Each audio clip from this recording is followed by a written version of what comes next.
It's feared that Wangeci Kariuki may have left Kameme TV due to her recent altercation on Facebook with a fan, whereby her choice of words is what may have led to her unexpected departure at Kameme.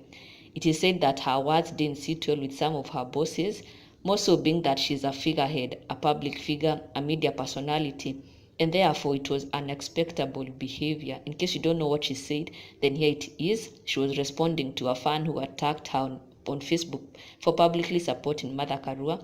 Something else that hints that this may be true is what she said in her goodbye post. She says that she will leave with honor. That's a hint that something may have gone wrong, but she chooses to take the high road and be the honorable person and not cause drama and live in peace. She personally is yet to confirm the reason as to why she left unexpectedly. So let's wait and see what she has to say. But she says she will be moving to another station soon. She says she will be back bigger and better, meaning she'll be coming back to another station. So let's be hopeful it will be soon.